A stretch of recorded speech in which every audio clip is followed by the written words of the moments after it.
ময়মনসিংহ জেলা রেজিস্ট্রার অফিসের প্রধান সহকারী কাজল কুমার চন্দ 10,200 টাকা বেতনে 15 বছর একই কর্মস্থলে থেকে কয়েক কোটি টাকার মালিক হয়ে গেছেন। অল টাইম ক্রাইম নিউজ সম্পাদক জনাব মোহাম্মদ বিল্লাল হোসেন মানিকের তথ্যচিত্রে দেখুন বিস্তারিত। ময়মনসিংহ জেলা রেজিস্ট্রারের অফিসের প্রধান সহকারী কাজল কুমার চন্দের বিরুদ্ধে এমন অভিযোগ, তিনি অনিয়ম দুর্নীতির মাধ্যমে কয়েক কোটি টাকার মালিক হয়েছেন। মাত্র 10,200 টাকা স্কেলে বেতন পেলেও চাকরির 15 বছর একই কর্মস্থলে থেকে ময়মনসিংহ নগরীতে 5টি ফ্ল্যাট ও একটি দোকানের মালিক হয়েছেন তিনি।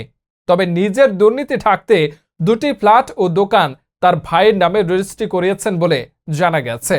অভিযোগ রয়েছে, একজন নকল নবিশকে অস্থায়ীভাবে যোগদানের 10-15 বছর পর চাকরি স্থায়ী করতে 5 থেকে 10 লাখ টাকা কাজলের মাধ্যমে রেজিস্ট্রারের অফিসকে দিতে হয়। সেখান থেকেও কাজল মোটা অঙ্কের কমিশন পান। এছাড়া ময়মনসিংহ জেলার বিভিন্ন উপজেলার সাব রেজিস্ট্রি অফিস থেকে মাসোহারা, বদলির তদবির ও বিভিন্ন পদে নিয়োগ বাণিজ্য করে তিনি কোটিপতি হয়েছেন। বছরে 2বার পরিবার পরিজন নিয়ে বিদেশেও ভ্রমণ করতে যান কাজল।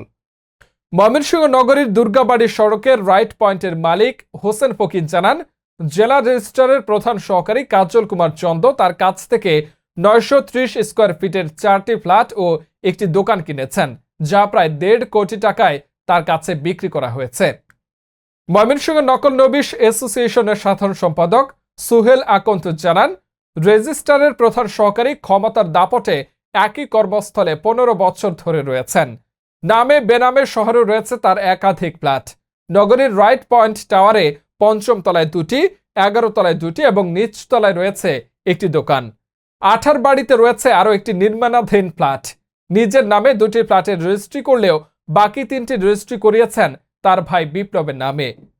ময়মনসিংহ নকল নবিশ অ্যাসোসিয়েশনের সভাপতি রফিকুল ইসলাম রফিক জানান, দৈনিক তাদের অফিসে 60 থেকে 70 জন নকল তোলার আবেদন করেন। সরকারি নিয়ম অনুযায়ী 300 থেকে 400 টাকার মধ্যে নকল দেওয়ার কথা থাকলেও সেখানে নেওয়া হয় 1000 থেকে 1200 টাকা।